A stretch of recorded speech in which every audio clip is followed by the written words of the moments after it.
marriage care for customers. It's never too late to refresh your relationship.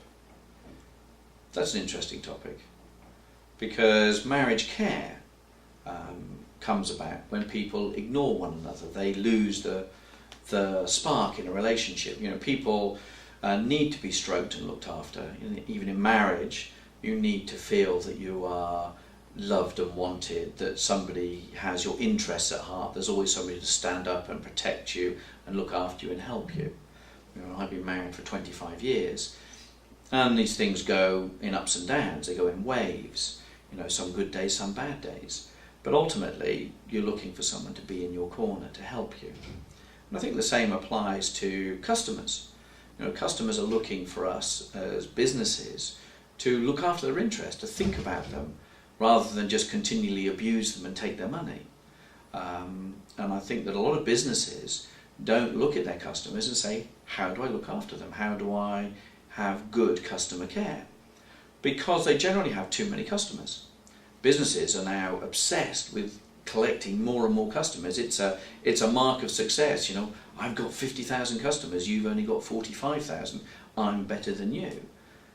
But no one seems to measure whether the customers are bigger or better or more valuable, more profitable, whether they're stickier, they stay longer, spend more profitable, whether they're growing or declining.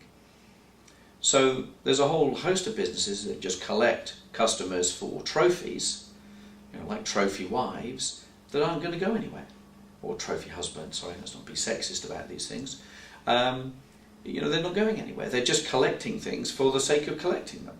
Whereas the reality is, you want to satisfy your customers, you want to grow and develop with them, you want to co-create a relationship where their needs are your desire to serve, and you end up with a two-way street. You co-create a relationship where your interaction and your relationship that you build over a period of time becomes more and more valuable, and you get stickier and stickier because, you know, you just have much more of a closer working relationship.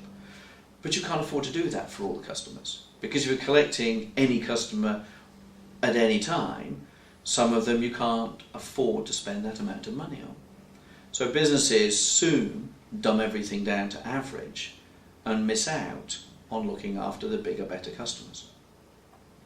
So in terms of customer care, you know, is required. It's like marriage guidance or marriage care is very important. You need someone who's going to help and look after your business and your customers for you.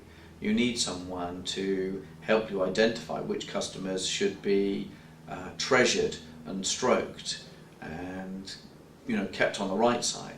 And there's a whole bunch that you might say, actually, no, you're never going to make it.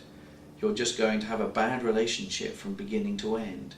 You are so incompatible that fundamentally, I think, Mr. and Mrs. Lovett, you should get a divorce, because there needs to be an honesty and a truthfulness to these things. You know, people that are meant for one another, you know, it's obvious. Customers that are attracted to businesses, they have a interconnected relationship, a co-created relationship, where the views of the customer are equally as important as the views of the business, and they listen to one another. And in the tangled relationship that exists at the bottom end of the marketplace, where one is feeding off the other, where the relationship is one-sided. And at the bottom end of the customer market, that's where the customer comes in and spends £2.50 and expects the world on a stick. And the reality is the business can't afford to deliver it. So I think, you know, when it comes down to you know, marriage care, it's never too late to start off or develop a relationship. It's absolutely right, but you have to have it in the correct doses for the correct people, because trying to patch up a relationship which is always one-sided will never get beyond a £2.50 low value, low cost, abusive relationship isn't going anywhere. But one where you can co-create value and understanding and exchange of ideas, where people are equal and seem to be equal, where people know what's expected and what they can and can't do, then that's a much better place to be. And so I would agree. I think that, you know, it's never too late to to do this, but it has to be appropriate, because if you just collect customers as trophies, then that relationship's not going to go anywhere.